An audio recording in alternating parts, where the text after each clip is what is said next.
Bienvenidas y, bueno, bienvenidas.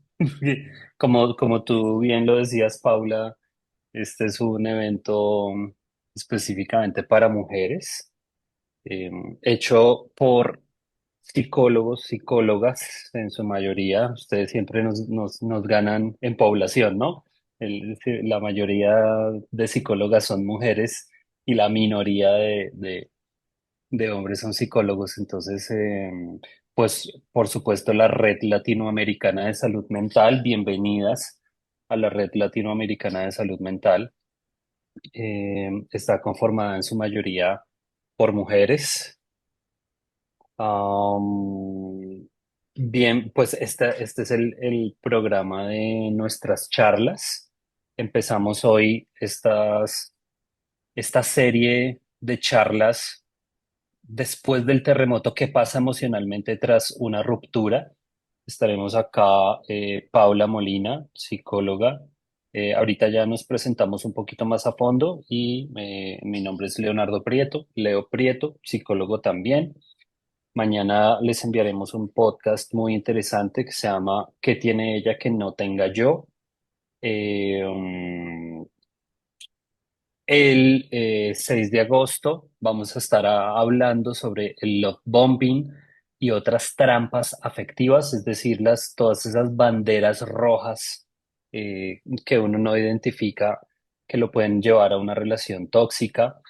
El espejo roto, el 7 de agosto, es una pequeña transmisión, un live que vamos a estar haciendo por Instagram. Todo, absolutamente todo el material se los vamos a enviar al grupo de WhatsApp. El 8 de agosto les vamos a enviar un segundo podcast, Amiga, date cuenta. Y el 12 de agosto, el último podcast que les vamos a enviar es Amiga, ya me di cuenta. Les vamos a enviar lecturas y vamos a estar hablando sobre separación psicológica, esa charla es muy interesante. Vamos a estar todo el grupo de la Red Latinoamericana de Salud Mental. Vamos a estar en esta charla hablando de separación psicológica, porque se pusieron de moda muchos temas, pero nos parece que este es un tema fundamental para que se ponga de moda sí, qué es lo que se tiene que hacer, cómo se da la separación psicológica.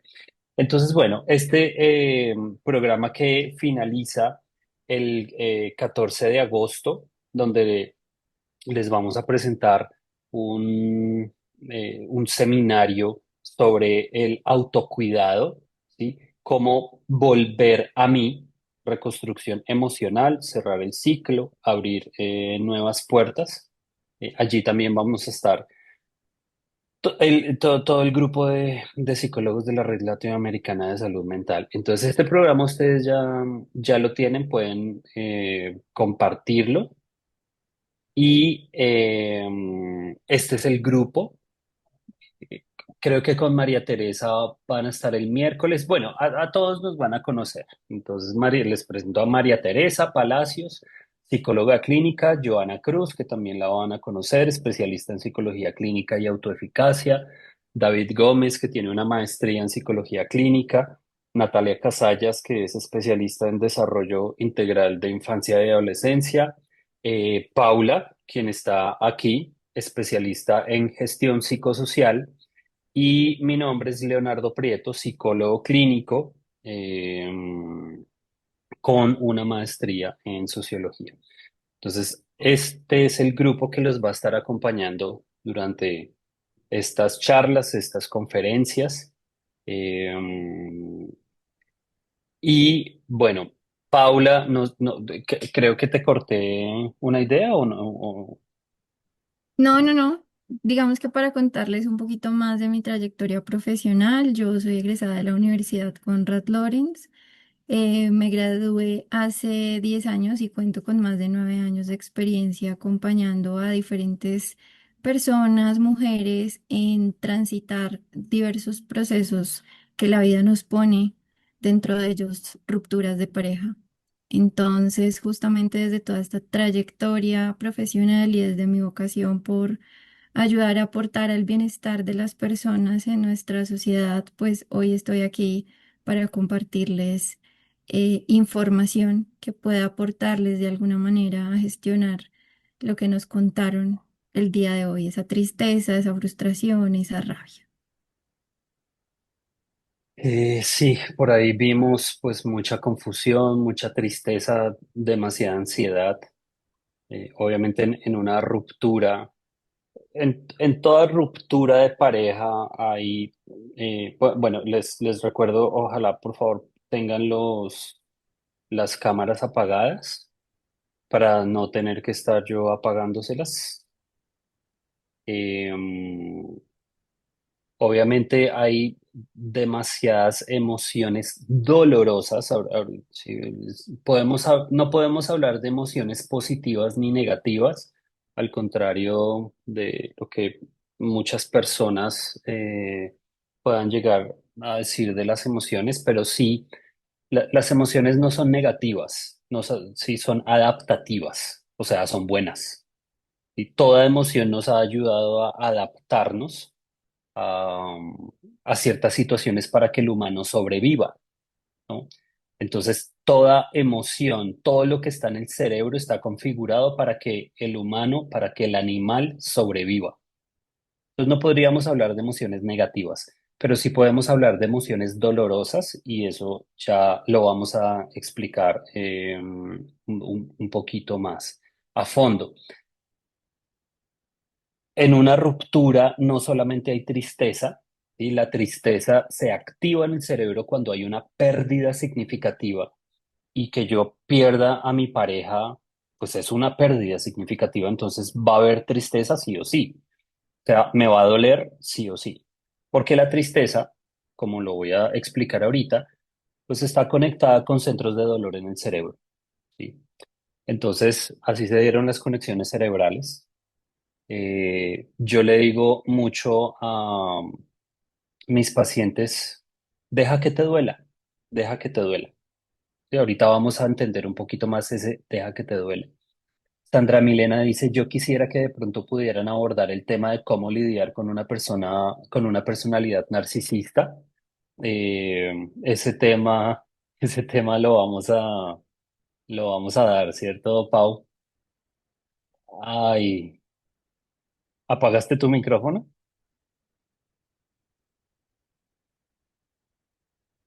A ver, ya.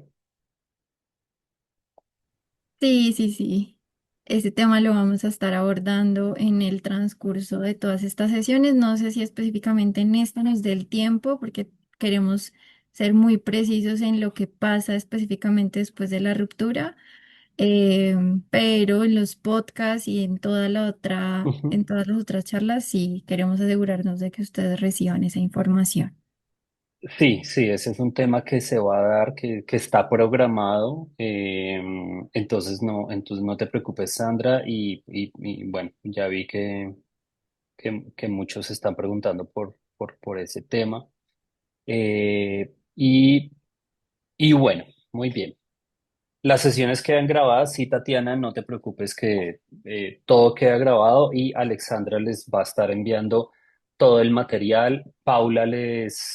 Eh, Paula les preparó un material también súper chévere. Ella se tomó la molestia de grabar unos libros bien importantes que quedaron en audiolibro, ¿verdad, Paula? Ujú. Es una sorpresa que les vamos a dar si se quedan hasta el final. Listo, si se quedan hasta el final, entonces les vamos a enviar un audiolibro bien chévere, sorpresa de Pau. Entonces, bueno, empecemos rápidamente. No los voy a aburrir con este tema de las neurociencias, simplemente que quiero que quede clarísimo unos conceptos. ¿Por qué es importante aclarar el concepto? Porque si yo no me lo puedo explicar, yo no puedo solucionar el problema. ¿Qué queremos solucionar? ¿Sí? ¿Qué, ¿Cuál es parte del problema que queremos solucionar acá? ¿Qué hago después de haber terminado una relación de pareja? Sí, eso es un problema. Entonces, si yo tengo las variables correctas, los conceptos correctos, eso me va a llevar a una mejor resolución del problema. Pero como yo estoy confundida, ¿sí? A nivel emocional, a nivel sentimental y a nivel conceptual, entonces yo me mantengo ahí en la tusa, ¿sí? En el dolor, en el sufrimiento, ¿vale? Entonces, quiero que queden claros unos conceptos aquí rápidamente, no los voy a aburrir mucho con esto. Llamamos afecto a la percepción subjetiva y objetiva de ser querido y valorado, ¿sí? Por otros y por uno mismo, porque uno no solamente tiene una relación con el otro, uno tiene una relación con uno mismo. Aquí les voy a dar el primer tip, un tip muy importante. Pónganle nombre a su cerebro, ¿vale? Pónganle nombre a su cerebro. Eso ayuda a objetivizar el problema, ¿sí? Entonces, ahorita justamente antes de empezar esta sesión, estaba con una paciente que le acaba de poner Roberto, ¿sí? Roberto es una persona, eh, según su experiencia, ¿sí? Como rígida, psicorrígida, perfeccionista, malhumorada, ¿sí? Entonces le puso Roberto. Y mi paciente se pone a hablar con Roberto. Entonces le comienza a decir un montón de cosas significativas, ¿no? ¿Qué tiene que ver esto con lo otro? No te tienes por qué sentir así, ¿sí? Entonces uno objetiviza el problema cuando uno le pone un nombre a esa conversación, ¿sí? Porque como les digo, uno tiene una relación con uno mismo y es mejor ponerle nombre eh, a esa persona con la que uno está hablando. Entonces, pónganle nombre a su cerebro. Entonces, como les decía, el afecto es esa percepción subjetiva de ser querido, de ser valorado. El afecto tiene un componente valorativo del ser, ¿sí? El afecto no es una emoción, el afecto no es un sentimiento, el afecto es una necesidad fisiológica, como comer, como respirar oxígeno, como tomar agua, como si el líquido yo lo necesito, la comida el organismo la necesita, son necesidades. Entonces, el afecto es una necesidad. No lo confundan con el amor. El amor es otra cosa completamente diferente. El amor es un sentimiento. Ahí hay emociones, pero el afecto, ¿sí? Sentirse valorado, sí que uno vale, que uno importa. El, como les acabo de decir, el afecto tiene este componente valorativo del ser, del yo, ¿sí? Lo que yo valoro es lo que a mí me importa, lo que más hago, ¿vale? Entonces, pues su sustrato fisiológico descansa en los circuitos de recompensa que evolucionaron para garantizar la supervivencia cooperativa de un animal ultrasocial que somos los humanos. Sí, hay animales sociales, pero el humano es un ser ultrasocial, ¿no? Somos los más sociales, pues, por el lenguaje, específicamente por el lenguaje proposicional. Entonces, fijémonos cómo el afecto es, como les digo, una necesidad fisiológica.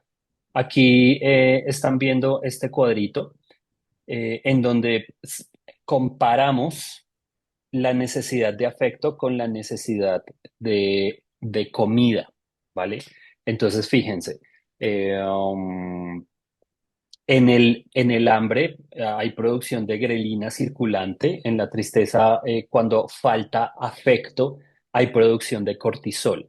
Entonces, cuando le falta comida al organismo, se activa el hipotálamo lateral, hay una secreción del NPI, eso es lo que llamamos apetito, se presenta el hambre y el hambre es la conducta, ¿sí? La señal motivacional. El hambre es la conducta que me lleva a la ingesta de alimento, entonces se disminuye la leptina y pasa exactamente lo mismo con la tristeza. Cuando me falta afecto, como están viendo ahí, se activa la amígdala.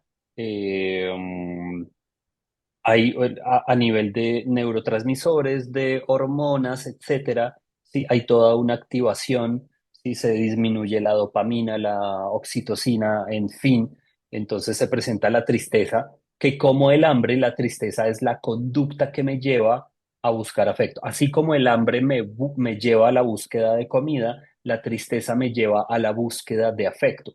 ¿Sí? Entonces, eh, pues cuando yo encuentro amor y validación, entonces ahí hay una activación de los circuitos dopaminérgicos y de oxitocina, que es lo que llamamos la recompensa social.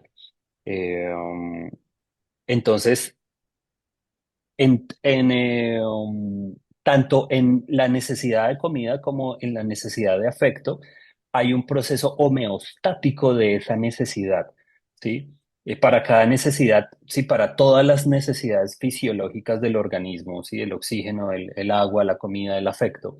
Tenemos una variable controlada, unos receptores, un centro de control y unos efectores, ¿sí? En el caso de la comida, pues la variable controlada, la concentración de glucosa, los macronutrientes, en el caso del afecto, el nivel basal de neuromoduladores sociales, bueno, como ya dije, la oxitocina, las endorfinas, también súper importantes en el afecto y en la falta de afecto, los receptores, ¿sí? Los quimiorreceptores glucosensibles en el hipotálamo ventromediano en el caso de la comida y las redes de monitoreo social, o sea, la corteza cingulada anterior dorsal, amígdala, etcétera, que detectan el rechazo o la ausencia de afecto. Está el centro de control, en el caso de la comida, el núcleo arqueado del hipotálamo, en el caso del afecto, el eje hipotálamo pituitaria adrenal. Y los efectores, que en el caso de la comida, como les digo, esa sensación de hambre y esa búsqueda de hambre, y la liberación de grelina desde el estómago, etcétera. Y en el caso del afecto, la elevación de cortisol, entonces yo me estreso, ¿sí? Y la sensación de anedonia, etcétera. Entonces, fijémonos cómo está bien planteado desde las neurociencias actuales, como el afecto no es un sentimiento, no es una emoción, eh, sino que es una necesidad fisiológica del organismo. Entonces, cuando una persona experimenta tristeza por la pérdida de una persona significativa, pues la primera señal neurofisiológica suele activarse en la amígdala, ¿sí? Este núcleo límbico etiqueta la pérdida, eh, ¿sí? Sí, la ruptura de la relación o cualquier otra pérdida, ¿no? También podemos estar hablando de la muerte de un ser querido, por ejemplo, o la pérdida de trabajo. Sí, entonces esa pérdida queda etiquetada como un suceso de alta relevancia negativa. Entonces, esa señal viaja en milisegundos a la corteza cingulada anterior dorsal y a la ínsula anterior, que son regiones que comparten circuitos con la matriz del dolor físico. Entonces, en la tristeza se activa la misma red nocioceptiva que en una quemadura real o que en un golpe. Es decir, no hay ninguna diferencia entre el dolor emocional y el dolor físico. Entonces resultó que hablar de dolor emocional no era una metáfora, ¿sí? El cerebro humano procesa la tristeza eh, a través de los mismos circuitos que procesa el dolor físico. Esta hipótesis se le conoce en neurociencias como el overlapping pain matrix. Eh, entonces, cuando sentimos tristeza, estamos sintiendo dolor físico. Entonces, la tristeza, pues especialmente la vinculada con la pérdida de una relación sentimental, ¿sí? O el abandono, activa, como les digo, los mismos circuitos cerebrales que el dolor físico, lo que demuestra que el sufrimiento es físico, ¿no? Eh, entonces, pues este solapamiento es fundamental para entender el poder devastador de un duelo en una relación, en el desamor y en la soledad, ¿no? Como diría, como diría esta autora que me encanta, Naomi, no, ay, se me fue, Naomi Ainsberg, decía, el dolor social no es solo un sentimiento, Es un dolor físico real registrado en las mismas regiones que un hueso roto. Em, entonces, querida Paula, Y entonces, lo que sucede es que a nosotros socialmente, y desde que somos niños y niñas, nos han enseñado qué hacer con los diferentes dolores del cuerpo. Entonces, si te duele la cabeza, toma esta pastilla, o si te duele demasiado, puedes ir a este lugar, y si el dolor es demasiado elevado, entonces vas a urgencias. Pero no nos han enseñado qué hacer con el dolor emocional. Y yo pensando en cómo justamente lo que nos decía Leo ahorita, cuando nosotros entendemos algo, eso nos da una señal de seguridad y entonces podemos empezar a tranquilizarnos. Entonces yo pensaba en qué metáfora puedo utilizar para que ustedes puedan interiorizar esta información mejor. Y sé que todas aquí en algún momento o hemos visto o hemos pasado por un trasteo.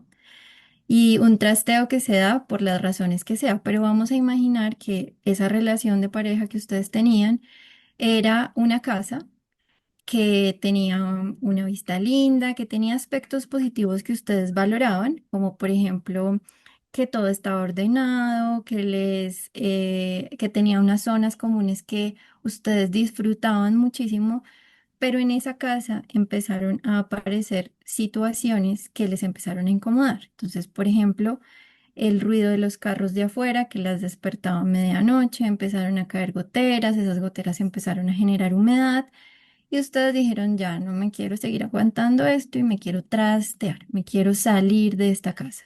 Y entonces hagamos la metáfora con la relación de pareja, esa relación de pareja en donde ustedes con esa persona conocían lugares nuevos, estaban acompañados los fines de semana o entre semana y tenían cierta frecuencia en la comunicación.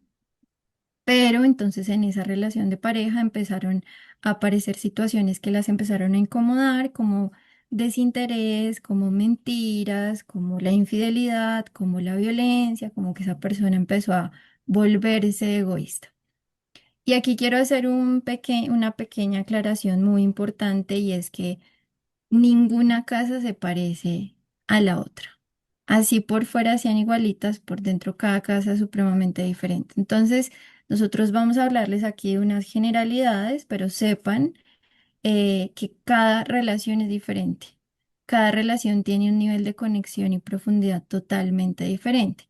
Entonces, vamos a pensar este duelo como un trasteo emocional. Y entonces, como les estaba comentando al principio, a nosotros socialmente no nos han enseñado qué hacer con el dolor y adaptativamente tendemos a hacer dos cosas con el dolor, sobre todo con el emocional, o a buscar formas de aliviarlo o a evitar sentirlo. Entonces aquí Leo, si me ayudas por favor a pasar a la siguiente diapositiva. Una de las formas en las que instintivamente o por aprendizaje tratamos de aliviar ese dolor, de darle un analgésico a ese dolor emocional, es buscando a la expareja. Es como, ay, voy a preguntar a ver hoy cómo amaneció. Y el solo hecho de saber de esa persona genera algún tipo de alivio, no total, porque de pronto esa persona no te responde o etcétera, etcétera, suceden unos desencadenantes, pero el hecho de hacer ese comportamiento a ti te genera algún alivio y quiero dejar claro que son alivios instantáneos, que son alivios momentáneos. Otra cosa que temporales. hacen temporales, que hacen las personas o las mujeres es idealizar y solo pensar en lo lindo que se vivió durante esa relación de pareja. Y el pensar en lo lindo hace que por momentos te olvidas de que la relación se acabó o por qué se acabó. Entonces te olvidas del ruido de medianoche de la casa, te olvidas de las goteras y te olvidas del olor a humedad porque todo lo demás era más lindo, cuando sabes que en realidad se presentaron una serie de comportamientos que ya tenían desgastada, que ya te tenían agotada. Y otra de Oh, las cosas, dime. oh, perdón, te interrumpo antes de que cambies de idea. Los sueños compensatorios. Entonces, no es solamente lo que yo me estoy imaginando, lo que yo estoy pensando, sino que el sueño, ¿sí? En momentos de dolor, como ya dijimos, dolor que se está viviendo como dolor físico, durante el sueño el cerebro intenta también aliviar ese dolor. Entonces yo me sueño que la relación está bien o yo me sueño que estoy volviendo con mi ex. Sí, entonces esos son, como tú decías, pues alivios, ¿no? Alivios que son alivios temporales, ¿sí? Respuestas compensatorias del organismo. Y que aparte empiezan a generar como ilusiones, ¿no? Y más con tanta Total, información sí. que hay, como "Ah, me Mm. soñé con él, entonces eso quiere decir que él está La pensando en premonición, mí. sí, total, sí. Entonces es un buen momento para escribirle". Ajá, la Cuando en excusa realidad es más un proceso de regulación del fisiológica que dolor. está teniendo nuestro organismo. Ujú. Exactamente. Entonces, otra cosa que suelen hacer las personas es evitar sentir de muchas maneras. Evitar sentir de una forma muy socialmente aceptada, que es musiquita de despecho y trago. ¿Para qué? Para adormecer ese dolor. Pero Vallenatico. ya todas las personas saben que lo que viene al día siguiente es un malestar físico por todo lo que implica el guayabo, más el malestar emocional que se está sintiendo. Además que el guayao es depresión pura, ¿no? Cortisol, cero oxitocina, cero dopamina, cero serotonina. Depresión pura es un guayao, ¿no?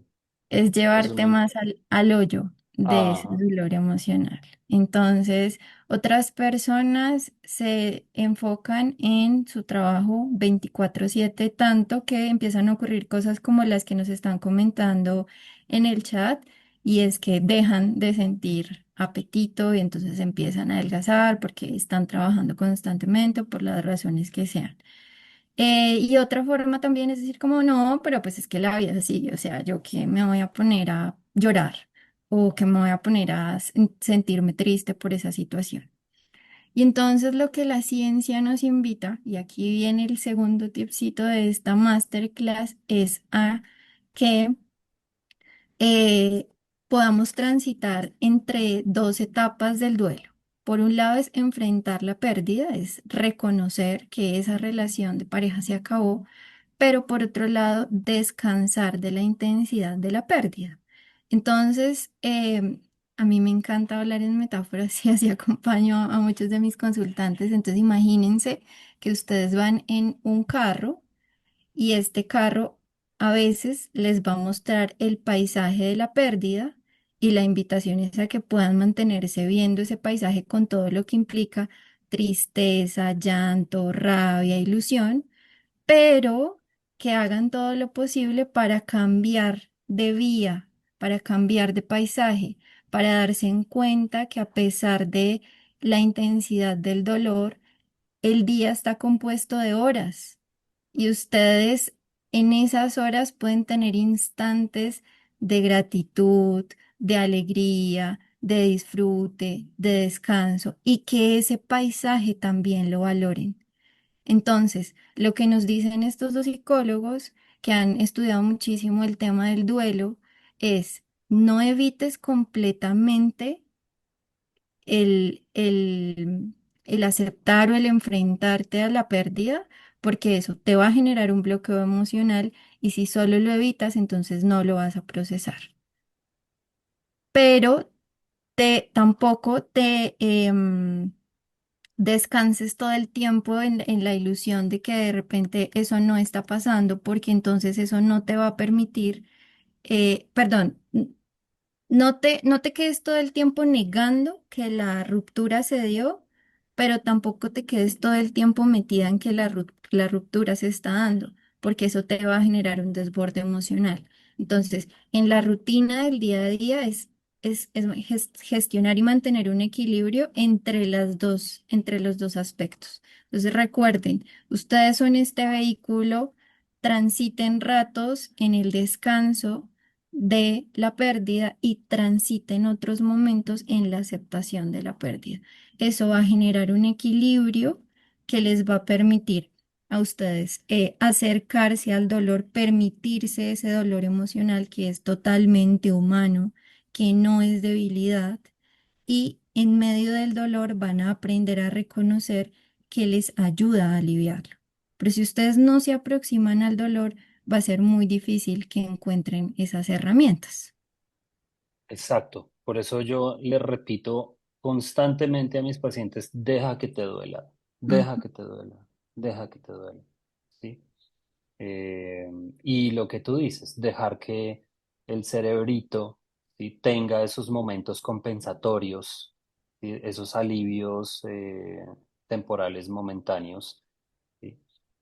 Y yo les voy a dar otro tip que me dejó sorprendido preparando esta masterclass eh, de una investigación de justamente de este año, una investigación muy reciente, que me dejó sorprendido, pero que tiene todo el sentido, que son cosas a veces que uno no se imagina. Me está doliendo físicamente, la cabeza me está doliendo. Entonces la investigación comprueba que el paracetamol o el acetaminofén funcionan. ¿Sí? Entonces, cuando yo estoy muy triste, me tomo dos acetaminofén 500 y se me pasa un poquito la tristeza. Entonces, claro, leyendo ese artículo cogieron a muchas mujeres con pérdidas, o sea, personas que pasaron por pérdidas significativas y el acetaminofén, el paracetamol funciona. Entonces tómense una pastillita para el dolor de cabeza porque les está doliendo físicamente. ujú.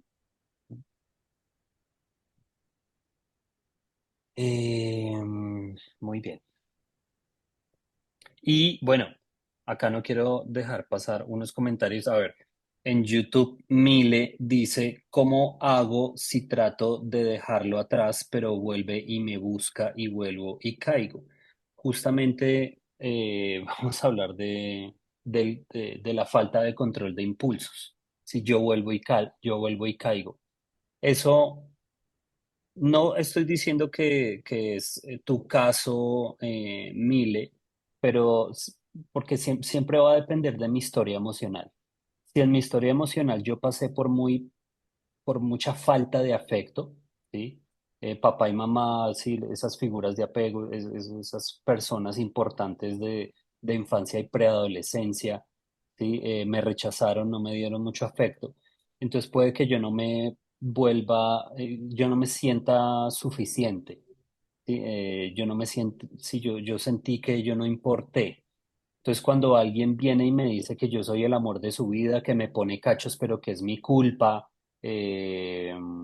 entonces no solamente me hace sentir, sí, culpable, sino que me está diciendo que yo soy lo más importante y como yo no me he sentido muy importante para los demás, entonces me alivia muchísimo ese dolor.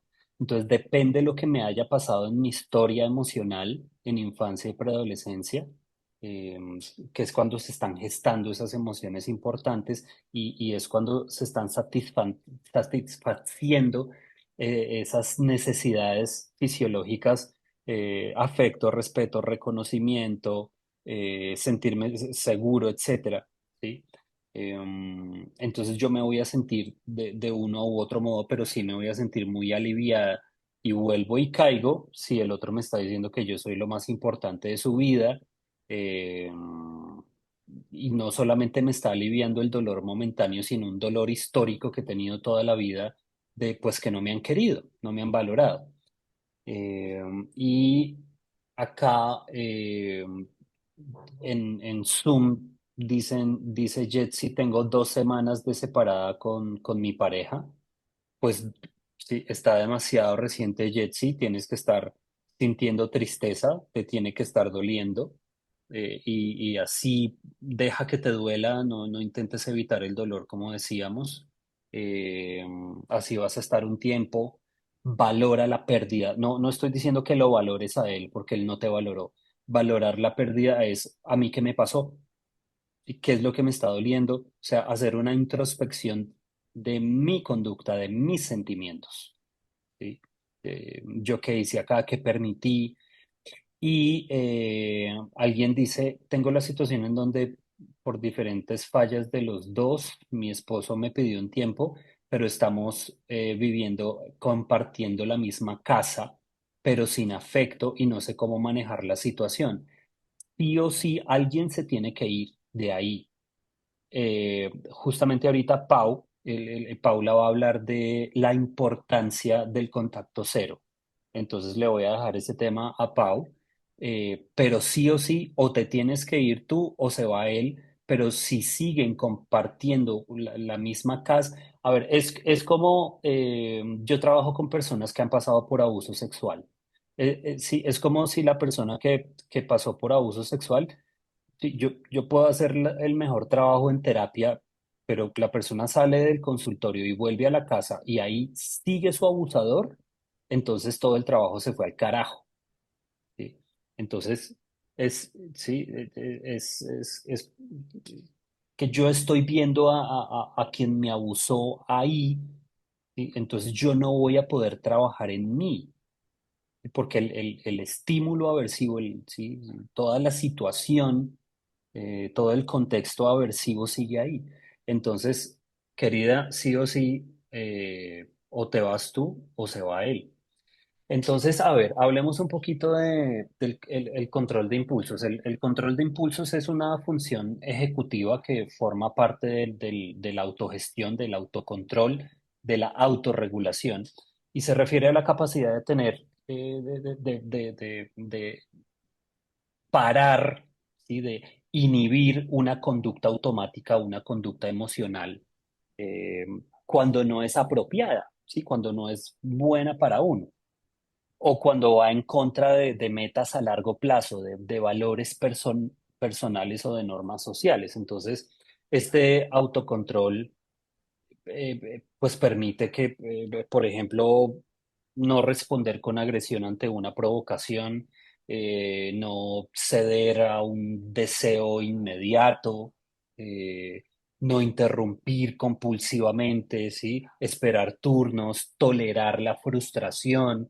Hay muchas personas que tienen baja tolerancia a la frustración o permiten regular emociones intensas, ¿no?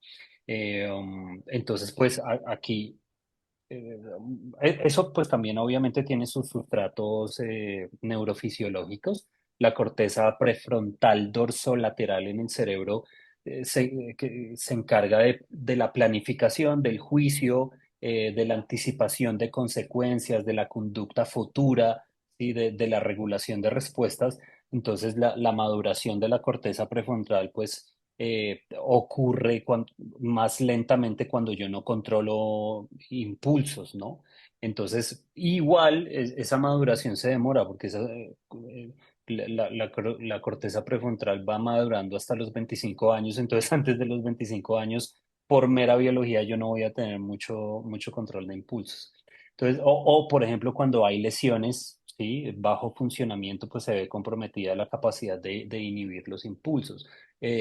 También está, por ejemplo, la corteza orbitofrontal, que es la que evalúa el valor emocional de las decisiones y sus consecuencias y ayuda a frenar conductas automáticas cuando el resultado puede ser negativo. La amígdala y el hipotálamo, que están involucrados en la reacción emocional inmediata, impulsos de ira, de miedo, de deseo. ¿Sí? Si dominan sobre la corteza prefrontal, pues hay más reacciones descontroladas. O el sistema dopaminérgico, porque acá también pues obviamente influyen neurotransmisores y hormonas. La búsqueda de placer inmediato, ¿sí? Comida, drogas, sexo, redes sociales, pues activa este sistema dopaminérgico. Entonces, en personas con falta de autocontrol, se prioriza la recompensa inmediata sobre la planificación futura. Entonces, pues, ¿por qué se pierde el control de los impulsos? Mm, trastornos como el trastorno de estrés postraumático, por ejemplo, trastornos del control de adicciones o trastornos de personalidad como el trastorno límite o el bipolar, pues implican alteraciones en la autorregulación, entornos familiares o sociales sin un modelamiento de autocontrol, ¿sí? Infancias con poca contención emocional, padres impulsivos o padres negligentes, ambientes de alto estrés, pues dificultan el desarrollo del control inhibitorio. Los traumas, por supuesto, la disociación emocional. Las personas que vivieron un trauma complejo suelen presentar pues hiperactivación del sistema límbico y déficit en la modulación cortical. Entonces esto genera respuestas en modo supervivencia, ¿sí? Como actuar impulsivamente para protegerse o calmarse rápido. Eh, um, el abuso sexual, hablando de traumas, pues el abuso sexual, sobre todo esas personas que fueron abusadas, por ejemplo, de los 5 a los 12 años, ¿sí? En largos periodos de tiempo, eh, no van van a tener muy poco autocontrol, mucha falta de control de impulsos. La sobreexigencia, ¿no? O sí, entonces, o los estados intensos, los estados emocionales intensos no regulados, ¿no? Estados de ira, ansiedad, estrés crónico, tristeza profunda, sí, que hagan de cuenta como que secuestra el sistema racional prefrontal y activan la respuesta impulsiva, ¿no? Eso se conoce como el secuestro amigdalar. Entonces, ¿qué se puede hacer para fortalecer el autocontrol? Mm, entrenamiento en funciones ejecutivas, tareas cognitivas que entrenan memoria de trabajo, sí, atención sostenida, inhibición de respuestas, y juegos como el ajedrez, el mindfulness, aprendan a jugar ajedrez, hacer mindfulness, los rompecabezas, ejercicios con temporizador, sirven mucho para aprender a controlar impulsos. Las técnicas de regulación emocional, por supuesto, identificar pues emociones y ponerles nombres para poder distanciarse de ellas, el uso del lenguaje emocional, el grounding, y el modelamiento de la ventana de tolerancia. Y por ejemplo, estoy sintiendo rabia, entonces, sí, voy a respirar antes de actuar, sí, y yo, sí, me digo a mí mismo, puedo elegir no responder, ¿no? La psicoeducación sobre el impulso, por ejemplo, enseñar cómo el impulso surge como una ola emocional que crece y luego cae. Los métodos como el surfing del impulso, ¿sí? O lo que decía, ¿no? El mindfulness ayudan a aprender a esperar, ¿no? A esperar a que pase sin actuar, ¿sí? Sin comportarse. Eh, bueno, bueno, a nivel de psicología, pues conocemos muchas técnicas como el tiempo fuera, reforzamiento diferencial, el registro conductual, anotar episodios de impulsividad y analizarlos. Y uno se puede autoanalizar un poquito, ¿no? Hacer un registro, bueno, ¿qué me pasó aquí? ¿Qué disparó esto? Etcétera. Y hacer un pequeño autoanálisis ahí puede ayudar a controlar impulsos, ¿no? Entonces, querida, Y háblanos de la complementando eso rumiación. último que decías de controlar esos impulsos, de revisarle las redes sociales, de revisarle hace cuánto se conectó y bueno, todas estas dinámicas. mm, es muy valioso crear previamente, como en un estado de calma, cuando vamos del lado del paisaje donde todo está calmado, ahí decir, bueno, ¿a mí qué me puede ayudar si me llega a dar el impulso de hablarle? Entonces, que ahí puedan hacer como un listadito de cosas, no sé, llamar a una amiga, ponerme a ver un programa de televisión, salir a pasear el perro, etcétera, etcétera. Como que eso puede ayudarles a ir en oposición al impulso de retomar contacto con esa persona. Pero sabemos Salir que salir a pasear el perro sin el teléfono, ¿no? Porque si yo lo quiero sin el llamar o le teléfono, quiero escribir, pues si salgo a pasear el perro con el teléfono, pues la tentación la vas le a tener escribe, ahí.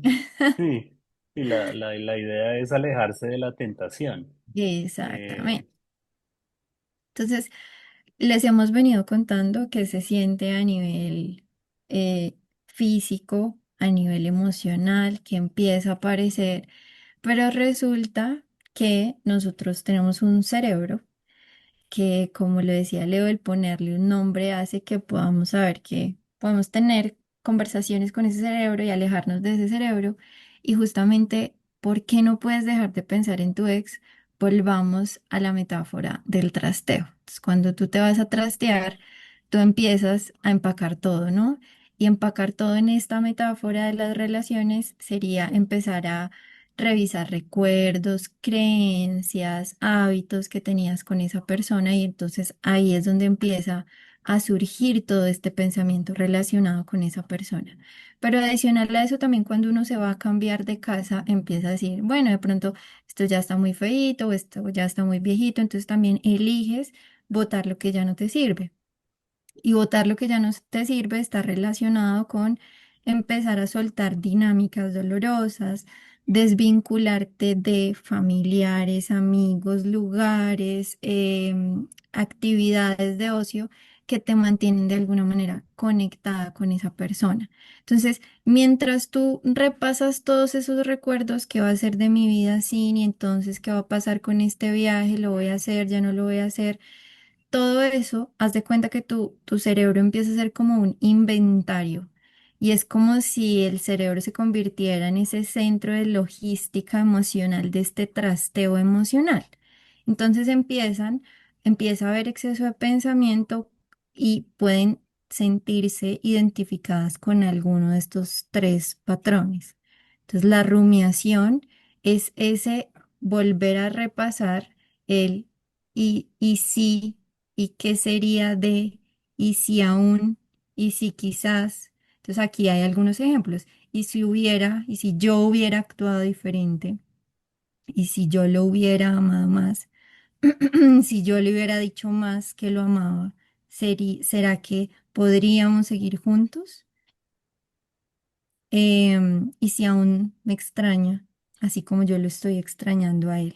Y te puedes quedar en un sinfín de y sí y de posibilidades que tienen que ver justamente con ese proceso que está haciendo tu cerebro para salir del estado de incertidumbre en el que entró. Que tú traías una rutina con la presencia de esa persona y cuando esa persona está ausente queda un vacío y a nuestro cerebro la incertidumbre lo pone en un estado de riesgo. Entonces él va a querer controlar de alguna manera ese vacío y una de las formas es a través del sobrepensamiento. Entonces, otra forma de este sobrepensar es la idealización, que un poco yo lo veo como el cerebro empieza a buscar qué es lo instagramable de esta situación.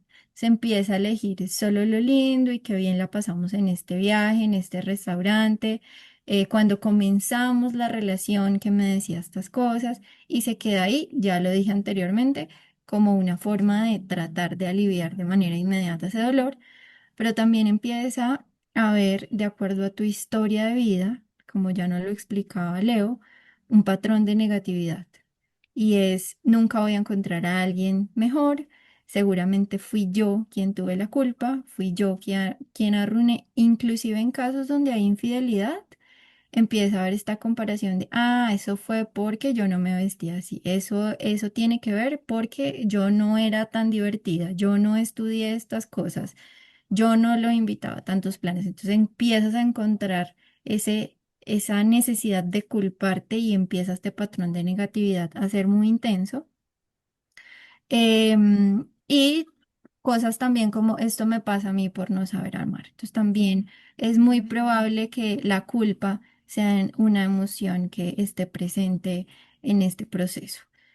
Em, Creo que esto es lo más lo más relevante de por qué se piensa tanto en el ex, aun cuando aun cuando esa casa estaba llena de goteras y ya olía a humedad, y tiene que ver con eso.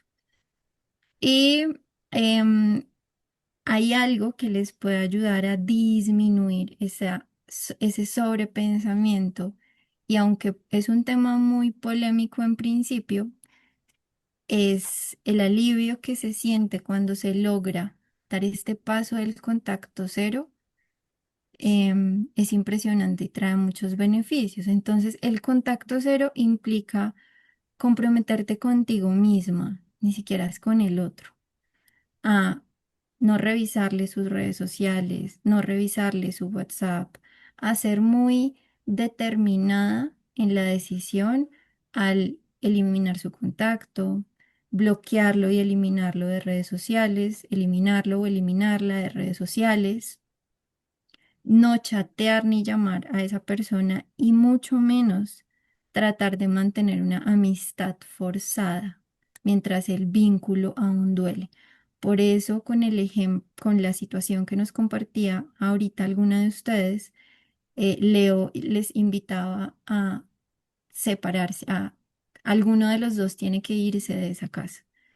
Y em, sabemos que también hay situaciones donde este contacto cero es imposible porque hay de por medio factores muy importantes como hijos, empresas, lugar de trabajo.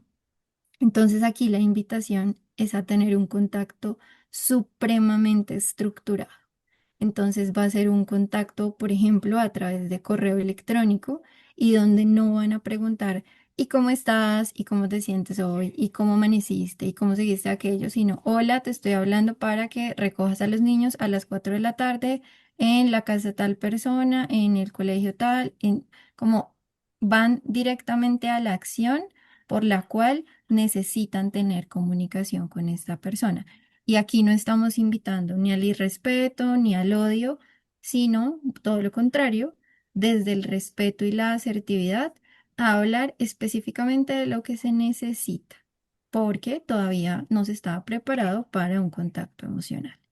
Sabemos que Sí. este es un tema muy polémico, que las personas últimamente están hablando de quién es más maduro, el que puede mantenerse viendo los estados y la vida de la expareja, o el que bloquea. Y aquí no se trata de madurez o inmadurez, sino de un paso muy importante para el autocuidado emocional. Si ustedes no hacen este paso del contacto cero, nunca van a poderse adaptar a su vida en ausencia de esa persona. Y entonces, volviendo a la metáfora de la casa del trasteo, es como eh, No entregar ir la a, casa.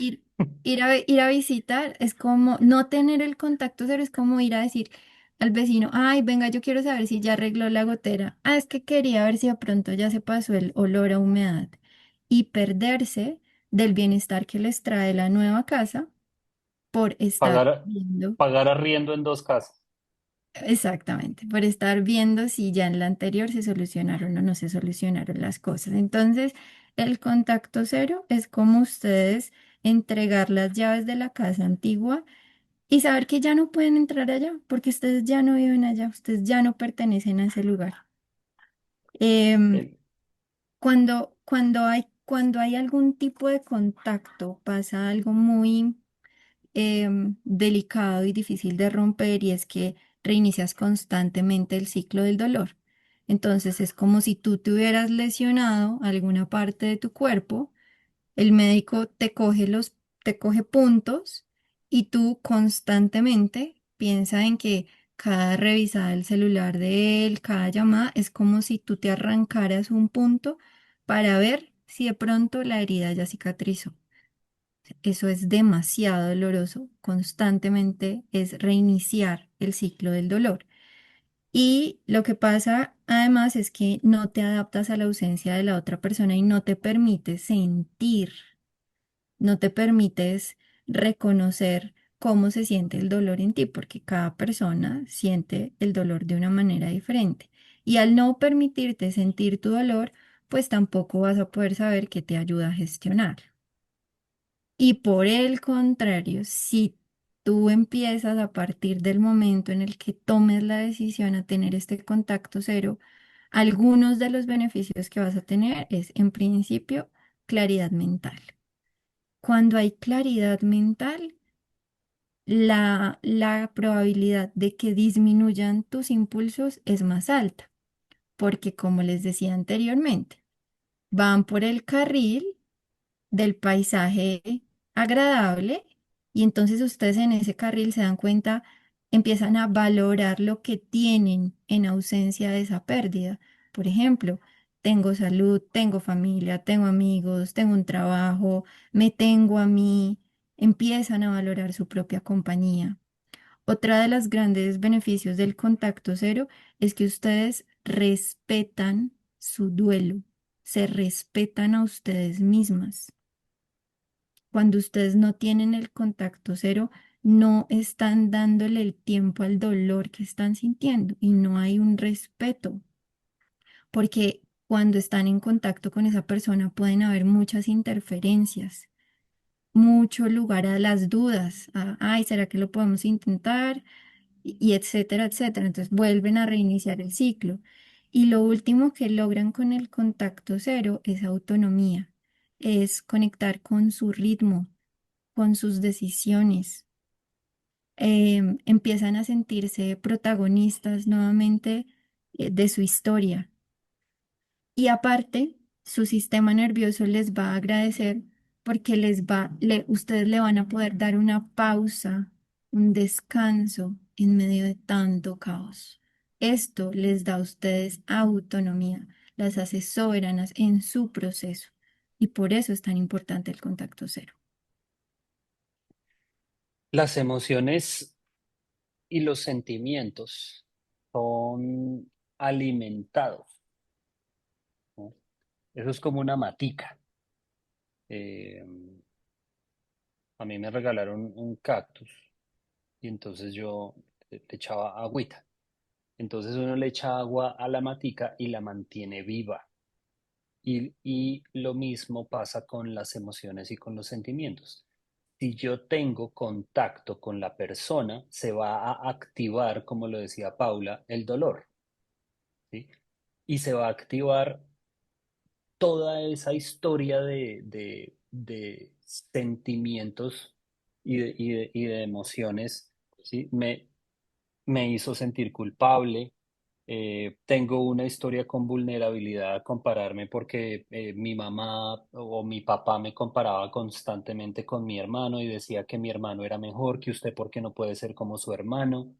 Eh, mm, Me dañaron el autoestima en el colegio, entonces yo misma me comparaba con las niñas más bonitas porque a ellas en el promo, en los 15 sí, sí las sacaban a bailar en las fiestas y a mí no. Entonces yo tengo una vulnerabilidad a compararme con los demás y esa vulnerabilidad es dolorosa. Y no recibí mucho afecto, entonces tengo vulnerabilidades a la culpa, ¿no? Entonces, mantener el contacto con un ex que me hacía sentir culpable, que me comparaba, es no solamente que se me activen esas emociones momentáneas de la situación, sino que se activen todas las emociones dolorosas de mi historia de aprendizaje. Entonces, por eso les digo que las emociones son como una matica. Si yo le echo agua, ¿sí? La matica va a seguir viva, pero el sentimiento se puede morir. Todas aquí, todos sabemos, pues todas ustedes saben, todos sabemos que ya no tenemos el mismo sentimiento, por ejemplo, por nuestro primer amor, ¿sí? Eh, bueno, la cuestión es que yo tengo 45 años, ustedes pueden estar un poquito más jóvenes, pero mi primer amor fue como desde de los 17 años. Ya ni siquiera recuerdo el apellido, se llamaba Ángela. Eh, Ese sentimiento tan fuerte en esa época se murió, obviamente, porque ese sentimiento pues se dejó de alimentar, porque hubo contacto cero con esa persona. A esa matica se le dejó de echar agua. Entonces, si yo le dejo de echar agua a esa matica, esa matica se va a morir. Así funciona la emoción. Si yo ya no tengo contacto con esa persona, ese sentimiento se comienza a ir, a ir, a ir hasta que desaparece. Entonces la idea es que ya no me duela, ¿no? Sí, sanar es que ya no me duela. Entonces el contacto cero es súper importante. Entonces no se coman cuento porque muchas personas son vulnerables a ser manipuladas, ¿sí? Intenten pensar ustedes cuán manipulables son. Entonces las mujeres son muy, sí, hay algunas mujeres que son muy manipulables y se comen cuentos que no vienen al caso. Por ejemplo, respetar la privacidad de mi pareja. ¿Sí? Entonces, es que tú no te puedes meter a mi celular y el hombre con 1000 viejas en su celular y con todas las restricciones las contraseñas para que no se le meta al celular. Entonces, no es que hay que respetar la privacidad de la pareja. ¿Cuál privacidad de la pareja? No se coman ese cuento. Entonces, no es que ella pasó límites y me irrespetó. Pero sí, pero pasar límites y gracias a que pasé esos límites, entre comillas, le descubrí que tenía un amante. Y gracias a que descubrí que tenía un amante, entonces pues me pude separar, ¿no? Entonces, no estuve en una relación ahí 20 años con un tipo que me estaba poniendo los cachos. Entonces, no se coman ese cuento porque la intimidad de la pareja se pierde o sea, la intimidad se pierde en pareja, ¿sí? No te puedes meter a mi celular, pero te puedes meter al baño sí, estando desnudos, ¿no? Nos metemos a la cama desnudos, nos metemos al baño desnudos. En la pareja eh, no hay intimidad, ¿no? Am, Incluso cuando llegan los niños, cuando llegan los bebés, no hay intimidad porque los niños se van metiendo al baño de la mamá y muchas madres por ahí hacen TikToks muy chistosos diciendo que no tienen ni un minuto libre con los hijos, ¿no? Entonces, sí, y confíen en su instinto, ¿sí? Si ustedes sienten, si ustedes creen que, que su pareja les está poniendo cachos, es válido tener pruebas, ¿sí? Si no, si no tienen la prueba reina, no se hagan, si no se metan cuentos en la cabeza, ¿no? Pero sí, como confíen en su instinto, ¿no? No se coman ese cuento de respetar la privacidad y respetarle el celular. Un hombre que no tiene nada que esconder, su pareja le sabe la clave del celular. ¿Sí?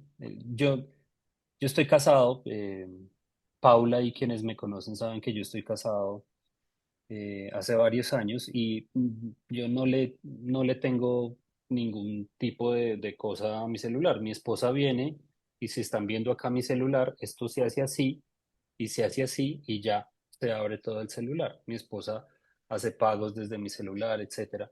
Entonces eso es porque uno no tiene absolutamente nada que esconder. El que nada debe, nada teme. Háganle caso a la opinión popular también, ¿no? A los dichos. El que nada debe, nada teme. Eh, entonces, no se coman por ahí cuentos eh, que se inventan, ¿no? Um, Esto es acompañando la metáfora del trasteo, como invitarlas a que ustedes hagan el ejercicio de, bueno, cuando yo me he trasteado, ¿qué hago? Empaco cajas, pido ayuda de familiares, necesito descanso, necesito fuerza para algunas cosas, y entonces empiecen a, a ponerle un lugar a eso que están sintiendo a nivel emocional, ¿qué parte del trasteo sería? Por ejemplo, yéndonos ya como a ese final de lo más doloroso del trasteo emocional, es empezar a decorar ese nuevo hogar. Una vez reubicada emocionalmente, empezar a construir una nueva versión de ti misma, que es a lo que las estábamos invitando en el transcurso de todo este encuentro. a estar más fortalecidas, más libres, más conscientes. Ahorita había el comentario de alguien que decía, es que en el contacto cero la abstinencia es insoportable. Claro, pero tienes que permitirte sentir esa abstinencia, porque si no la sientes, nunca vas a poder salir del ciclo doloroso con tu expareja.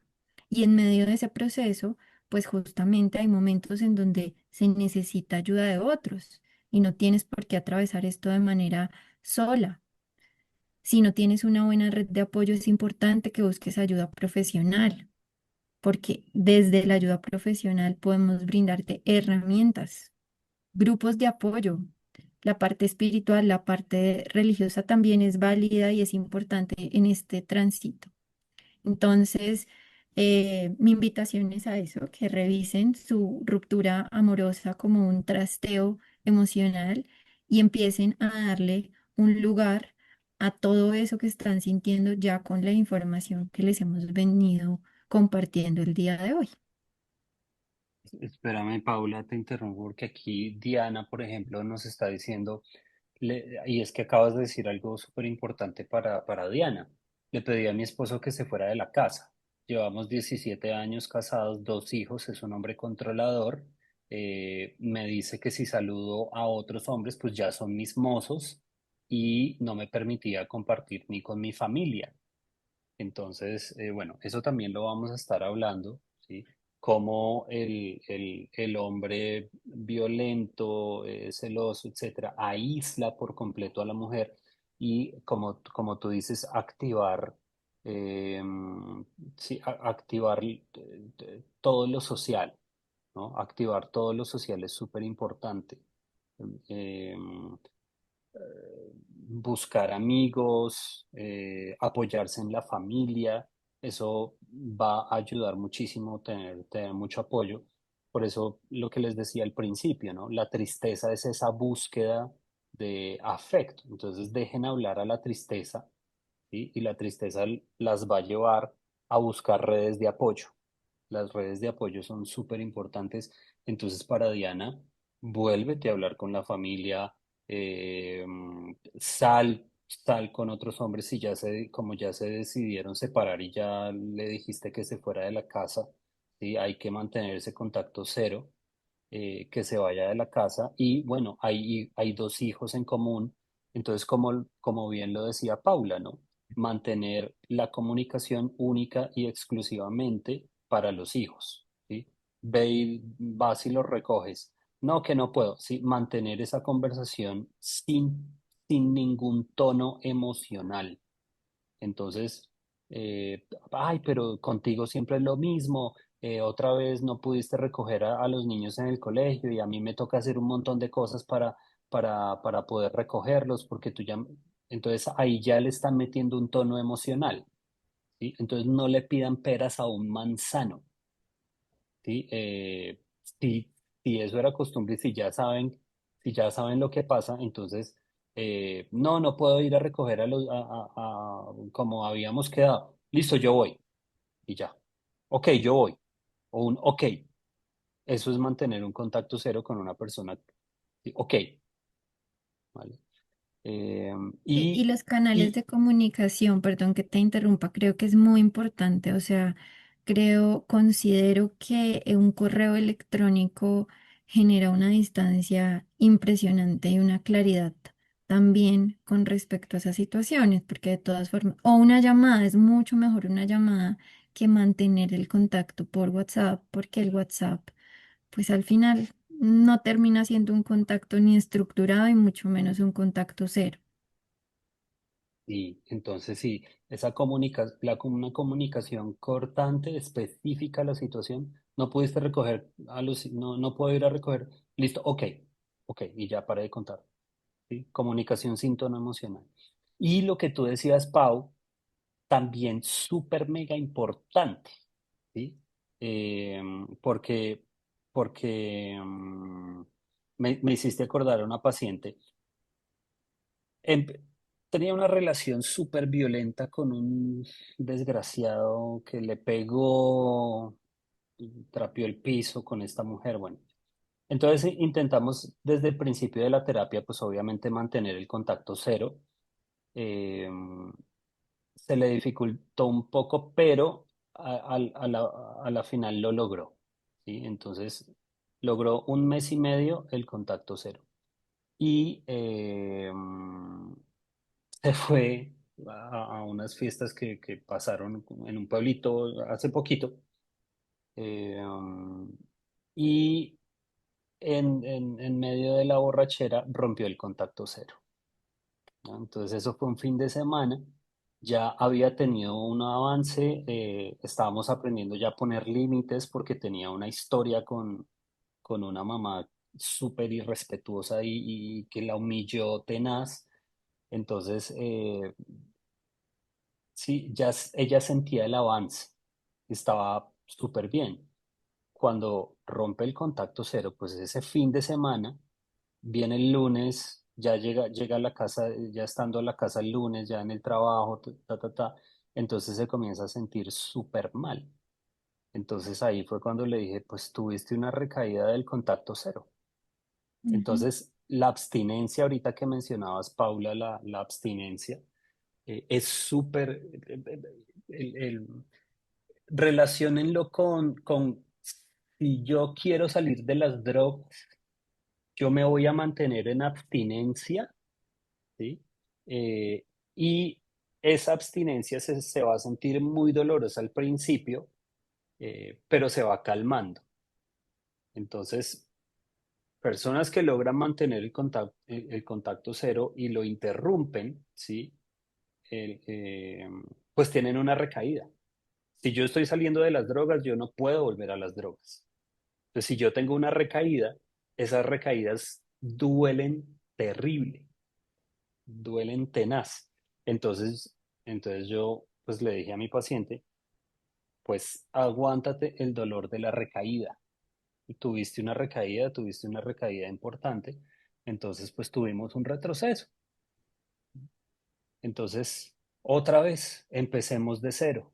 Deja que te duela, deja que te duela, ahí vas a estar triste un poquito, no un pocote, etcétera.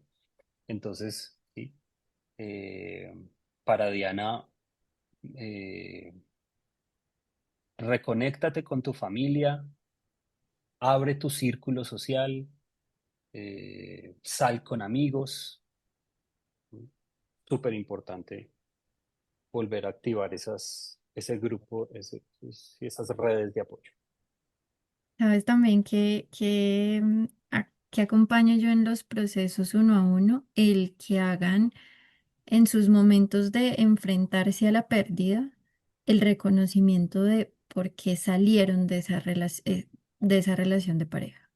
¿Cuáles fueron todos esos comportamientos que las invalidaron, la violencia, el desinterés, el egoísmo? Y déjenlo enmarcado hasta que pase el duelo, porque ese va a ser una gran razón para no querer volver a esa casa que olía a humedad, que estaba llena de goteras todo el tiempo, como que tengan muy clara la imagen real a la cual van a volver y lo dolorosa que es esa imagen les permite tener más fuerza para decir no, como para regular el impulso, justamente como lo hablábamos hace un tiempo.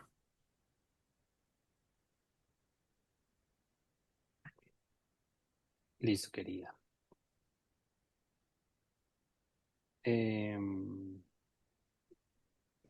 Sigues sacando diapositiva, ¿cierto? No, ya, terminada. Listo. Entonces bueno, ya ya se nos pasó mucho el tiempo, entonces voy a hablar eh, rapidísimamente de los miedos, ¿no? Ya para finalizar nuestra primera charla, pues cuando una persona rompe una relación tóxica y violenta, pues no solo enfrenta el vacío afectivo de la separación, sino que también emerge un conjunto complejo de miedos profundos vinculados a la historia emocional, a la historia de apego, a la autoestima, ¿sí? La percepción de seguridad de la persona y el trauma, ¿no? Pues en estos casos la ruptura no es solo una pérdida sentimental, es ante todo una ruptura traumática donde pues lo que queda no es solo tristeza o nostalgia, sino una activación intensa del sistema de amenaza que puede mantenerse incluso después de haber salido del vínculo violento. Entonces, eh, pues tras relaciones violentas o humillantes, pues muchas personas desarrollan síntomas compatibles con lo que Judith Hernán llamó el trauma complejo, como les decía, o lo que Janina Fisher describe como la disociación estructural y la fragmentación del yo, ¿no? La violencia no solo deja dolor, ¿no? Sino que también deja miedo persistente, hipervigilancia, confusión identitaria, sí, memorias corporales de indefensión. Entonces, estos temores pues no son simplemente irracionales, sino reacciones del sistema nervioso que pues aún no ha restablecido su sensación interna de seguridad. Entonces, sí, pues ¿cuáles son los miedos más frecuentes? Pues miedo a quedarme sola para siempre, ¿sí? Nadie me va a querer, me voy a quedar sola, estoy rota, entonces ahí hay una internacionalización de la degradación vivida, ¿no?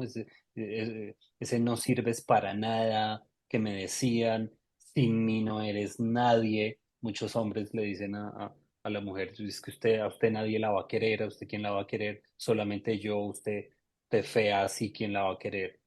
Y entonces esa desvalorización crónica por parte del agresor que mina la autoconfianza, ¿no? Los vínculos de apego desorganizados y ansiosos, ¿sí?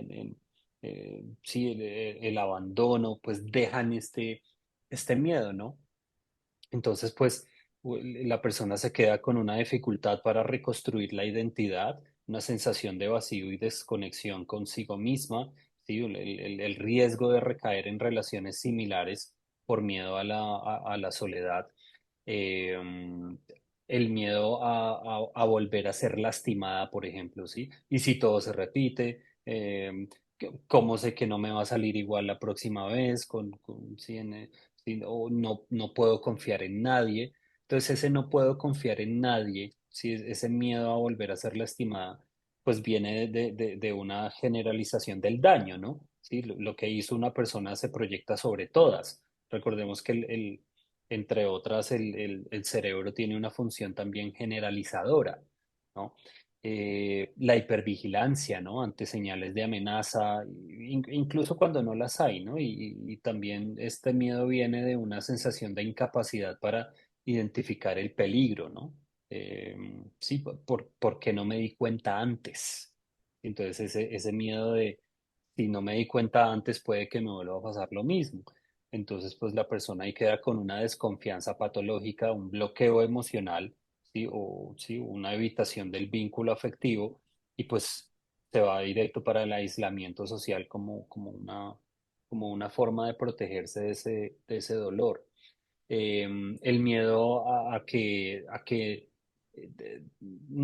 sí, me van a decir que exagero o me lo van a reprochar. ¿Sí? Ese miedo a que nadie le crea o minimice lo vivido, ¿no? Entonces, pues eso viene de experiencias de manipulación, por eso les digo que identifiquen qué tan manipulables son, eh, pues donde hay una duda de la versión de la realidad de uno mismo, ¿no? Bueno, ese miedo también viene de la falta de validación externa durante la relación. Eh, y si yo tengo vulnerabilidad a la culpa, como decían, pues seguro tú lo provocaste, ¿sí? Entonces, empeora ese miedo. Entonces, claro, la persona queda con vergüenza tóxica, con un silencio autoimpuesto, una dificultad de pedir ayuda, ¿sí? Pidan ayuda, aprendan a pedir ayuda. ¿Sí? Muchas personas que tienen vulnerabilidad a hacerse a la culpa. La culpa son responsabilidades que no me corresponden. Entonces, no sé, Capítulo. me tocó ver a mi mamá cómo sufrió con mi papá que le fue infiel y era violento y le pegaba. Entonces mi papá se fue de la casa y mi mamá quedó sola, indefensa. Entonces mi mamá quedó completamente deprimida. Entonces me tocó hacer cargo de mi mamá. Entonces yo no puedo ver a mi mamá sufrir. Me responsabilicé de ella, entonces se me dificulta pedir ayuda. Entonces yo nunca le voy a contar a mi mamá lo que estoy viviendo, nunca le voy a, y como se generaliza, como les decía, pues no solamente no le pido ayuda a mi mamá, sino a nadie, absolutamente a nadie. Entonces hay que aprender a pedir ayuda. Em, el, el miedo a no poder sanar nunca, ¿sí? Esto me marcó para siempre, nunca voy a poder volver a confiar o amar a nadie. Eso viene de un dolor acumulado que sí que no ha encontrado un canal simbólico ni afectivo, ¿no? Presencia de flashbacks, sí, angustia somática, o disociación que refuerzan la idea de estar rota, ¿no? Y o también este miedo también puede venir por creencias centrales del soy débil o soy defectuosa o no soy suficiente, ¿no? Ese sentir, ¿no? Entonces ahí la persona queda con una pérdida de la esperanza, ¿sí? Desesperanza aprendida, un bloqueo en procesos terapéuticos y una repetición inconsciente del patrón destructivo. Eh, el miedo, el miedo a que lo que vivió no haya sido tan grave, ¿sí? Y si no fue violencia, ¿será que exageré todo? Sí, sí, por las instrucciones que el mismo hombre da, es que usted sí que es exagerada, ¿no? Entonces, pues eso viene, pues consecuencia directa, eh, de ambivalencia afectiva. El mismo agresor también puede mostrar cariño o vulnerabilidad, falta de modelos sociales claros sobre qué es violencia psicológica, qué es coerción emocional. Entonces ahí la persona se revictimiza internamente. Sí, hay una ruptura de la narrativa de supervivencia. Y ya por último, pues el miedo a repetir el patrón con los hijos, ¿no? Entonces no quiero que mis hijos vean en mí lo mismo que yo vi en mi madre, entonces tengo miedo a dañar a mis hijos. Eso viene de una transferencia de la violencia vivida hacia la propia historia, ¿sí? También viene de culpas, por ejemplo, temor de que las heridas se transmitan transgeneracionalmente. Entonces la persona queda ahí sobrecargada, sí, con una sobrecarga emocional en la maternidad, ¿sí? Autocensura o rigidez extrema en la crianza o sobreprotección o ambivalencia sobre su capacidad de proteger a sus hijos, ¿no? Entonces, fíjense eh, cómo una ruptura en relaciones, sobre todo en relaciones violentas con hombres, como lo están diciendo por ahí, narcisistas, y provocan un trauma, ¿no? Incluso pueden dejar a la persona con estrés postraumático cuando la relación fue muy violenta. Eh, bueno, muy bien. Estoy viendo una cantidad de mensajes. Que no nos va a dar la noche para responderlos todos. No nos da la noche para responderlos todos. Yo he bajado mucho de pena, yo he bajado mucho de peso, apenas como algo. Eh, sí, se pierde el apetito y se pierde el sueño. Y aparecen, como les digo, los sueños compensatorios. Me sueño que vuelvo, eh, aliviando un poco el dolor. No sé si tengas algo por ahondar o cerramos por hoy. No, yo creo que decirles que están en el lugar que seguramente les va a poder dar respuestas a todas estas preguntas, que así como el trasteo es un proceso, el trasteo emocional también es un proceso y seguramente nosotros hoy en una hora o en hora y media no les vamos a poder dar respuestas a todas sus preguntas, pero justamente por esto es un encuentro de 2 semanas, porque queremos que estén informadas y queremos que tengan la suficiente información para que tomen decisiones informadas.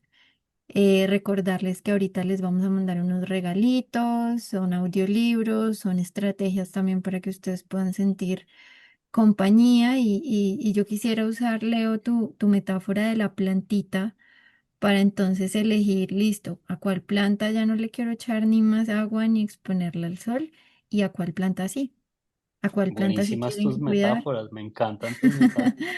A cuál planta si quieren cuidar, a cuál planta si le quieren echar agua, entonces si quieren alimentar más emociones agradables, el disfrute, el bienestar, la alegría, bueno, cómo pueden empezar a actuar en coherencia con esa plantita a la que sí quieren cuidar.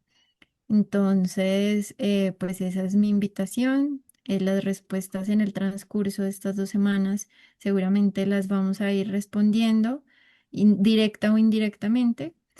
Y pues ahora queremos de pronto para hacer el cierre igual con una palabra, ¿cómo creen que se van de esta sesión? ¿Llegaron tristes, decepcionadas? ¿Cómo creen que se van? ¿Cómo se sienten? Teniendo en cuenta que, como tú dices bien, Paula, nos faltan 2 semanas, ¿no? Pues Ujú. esta es la primera semana y la próxima semana también vamos a tener unas charlas que sabemos que les pueden servir. Eh, Aquí Diana está diciendo que cuando le dijo al tipo que se fuera de la casa, pues lo que hizo fue golpearme, ¿no? Entonces, durante estas 2 semanas, pues les vamos a tratar de ayudar, ¿sí? Pero como te digo, Diana, como ya te lo dije, sí, las primeras personas que tienes que buscar, contarles que él te golpeó y contarles lo que te está pasando es a tu familia, ¿sí? Activa familia, activa amigos, vuelve a hablarte con tus amigos porque pues sabemos que te aisló, ya nos lo contaste, entonces que sepa él que no estás sola, ¿sí? Que vaya tu familia a tu casa, eh, que él vea que tú tienes apoyo. Am, Hazle una denuncia, ¿sí? Sería, sería muy bueno empezar ese proceso de divorcio con la denuncia del maltrato psicológico y del maltrato físico. Sí, sí, empieza un proceso psicoterapéutico con algún psicólogo y algún psiquiatra de la EPS sí, eh, o busca un psicólogo y ahí cualquier profesional de la salud mental eh, va a entrar a apoyarte y a decir que estás sufriendo maltrato físico y maltrato psicológico. Entonces, que no le resulte efectiva su estrategia de aislarte, ¿sí? Busca a mucha gente, ¿sí? Como te digo, que vayan a visitarte, que él vea que no estás sola. Y eso es importantísimo Pero lo que mencionas de ponerse a salvo si van a activar alguna ruta, si van a tomar una decisión. Es importante que se pongan a números de salvo. emergencia, De sí. esto vamos a hablar un poquito más adelante, pero si sienten que su vida está en riesgo, pues no se expongan directamente ante esa amenaza, sino que para esto los profesionales en la salud mental o los profesionales legales les pueden ayudar a crear como esa ruta de salida de esa relación en donde su vida está en riesgo. Ujú. Sí, sí, por eso decía, no se afanen de todos estos temas, vamos a estar hablando estas 2 semanas. Entonces, pues nada, muchísimas gracias por su atención. Vamos a estar leyendo con atención todos sus comentarios. Todos sus comentarios van a ser leídos aquí por todo el equipo para que no se nos escape nada de lo que nos están contando y lo podamos retomar en las próximas charlas. Entonces, nada, muchas gracias por su atención. Gracias, Pau. Gracias también a ti, Leo. Descansen, chicas. Y nos vemos, bueno, nos vemos en el WhatsApp donde les estaremos enviando, como decía Paula, los regalitos y los próximos links de las siguientes charlas. Chao. Buenas noches.